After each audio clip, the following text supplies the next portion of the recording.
Hello everyone, welcome to one stop study way of learning. देखिए, आज class में हम डिस्कस करेंगे क्रिप्टो करेंसी और डिजिटल करेंसी, जो कि रिसेंटली इंडियन गवर्नमेंट के द्वारा डिजिटल करेंसी को इशू किया गया है होलसेल सेगमेंट के लिए। अभी इसे रिटेल सेगमेंट के लिए जारी नहीं किया गया है, तो इसको हम डिस्कस करेंगे। इसके पहले हमने प्रीवियस 2 वीडियोज डिस्कस की थी, जिसकी हमने फर्स्ट क्लास में देखा था कि आखिरकार डिजिटल करेंसी होती क्या है। सेकेंड वीडियो में हमने डिस्कस किया था कि डिजिटल करेंसी के क्या क्या बेनिफिट्स हैं। अब हम यहाँ पे थर्ड क्लास डिस्कस करेंगे और इसमें देखेंगे कि आखिरकार क्रिप्टो करेंसी और डिजिटल करेंसी में क्या डिफरेंस होता है। यहाँ पे हम एक बार आपको बता देते हैं कि डिजिटल करेंसी होती क्या है। शॉर्ट में बता देते हैं। डिजिटल करेंसी से मींस ऐसी करेंसी जो कि इलेक्ट्रॉनिक फॉर्म्स में होती है, ये कोई फिजिकल फॉर्म में नहीं होती है। और डिजिटल करेंसी जो आरबीआई के द्वारा रिसेंटली होलसेल सेगमेंट में नवंबर 2022 में जारी की गई है, वो एक लीगल टेंडर है। और ये करेंसी जो होती है वो लीगल होती है। इसको जो कंट्रोल करता है वो आरबीआई कंट्रोल करता है। तो डिजिटल करेंसी से मतलब है कि आपकी इलेक्ट्रॉनिक फॉर्म में जो होती है वो आपकी डिजिटल करेंसी होती है। डिजिटल करेंसी दो तरह की होती है। आरबीआई ने जो दो तरह की डिजिटल करेंसी का अवधारणा यहाँ पे दी है, जिसमें कि पहला आपका retail central bank digital currency, जिसको कि रिटेल आर रुपीस आर नाम दिया गया है। और सेकंड आपकी होलसेल करेंसी जिसको कि डब्ल्यू आर होलसेल सेगमेंट के लिए लाई गई है। Wholesale central bank digital currency नाम दिया गया है। इसको डिजिटल रुपये के नाम से भी जाना जाता है।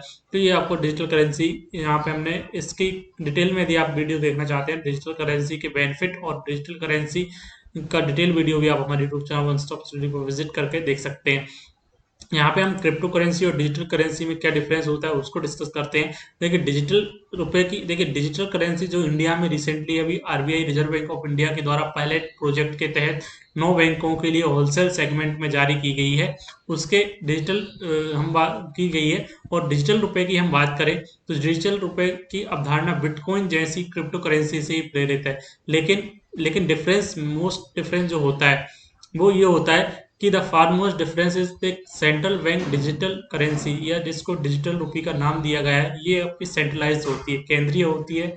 और इसको जो कंट्रोल किया जाता है वो आपका रिजर्व बैंक ऑफ इंडिया के द्वारा इसको इंडिया में कंट्रोल किया जाएगा। वहीं क्रिप्टो करेंसी की हम बात करें तो क्रिप्टो करेंसी जो है वो आपकी डिसेंट्रलाइज है, और ये not link to any regulated by an government. और ये किसी भी गवर्नमेंट के द्वारा ये किसी से लिंक नहीं है जिससे कि गवर्नमेंट इसको कंट्रोल करे क्रिप्टो करेंसी को। वहीं हम बात करें, जो आपकी क्रिप्टो करेंसी होती है उसका प्रबंधन एक कंप्यूटर एल्गोरिदम के द्वारा किया जाता है, जबकि जो आपकी डिजिटल करेंसी होती है उसको आरबीआई के द्वारा इसको गवर्न किया जाएगा या इसको रेगुलेट किया जाएगा। वहीं सीबीडीटी की हम बात करें, जो आपका सेंट्रल बैंक डिजिटल करेंसी नाम दिया गया है या इसको डिजिटल रुपये का नाम दिया गया है, ये आपका लीगल टेंडर है और इसको आप बैंक अकाउंट में भी जो है यहाँ पे रख सकते हैं। जबकि जो क्रिप्टो करेंसी होती है उसको आप केवल डिजिटल वैलेट्स में ही आप इसको स्टोर कर सकते हैं। सीबीडीटी आरबीआई के द्वारा लीगल टेंडर के रूप में जारी की गई है और इसको आप बैंक के रूप में भी बैंक में भी इसको रख सकते हैं। डिजिटल रुपए केंद्रीय बैंक की बैलेंस शीट में भी शामिल होगी और इसे देश की सॉवरेन करेंसी में भी बदला जा सकता है। मतलब यह आपकी जो डिजिटल करेंसी होगी उसको आप जो आपकी इंडियन करेंसी में भी जो है उसको आपको फिजी एक्सचेंज कर सकते हैं, कन्वर्ट कर सकते हैं, जो कि इंडिया की सॉवरेन करेंसी है।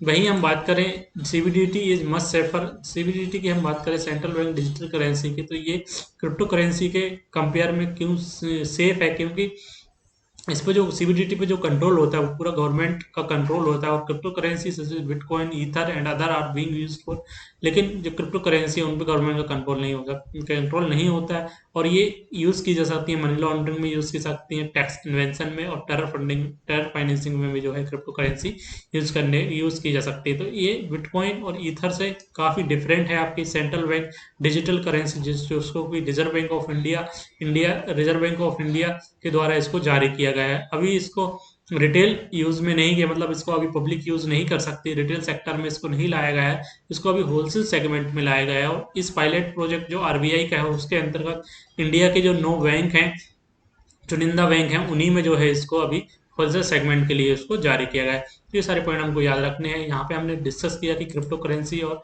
डिजिटल करेंसी में क्या डिफरेंस है। ये सारे पॉइंट हमको याद रखने हैं क्रिप्टो करेंसी और डिजिटल करेंसी के बारे में।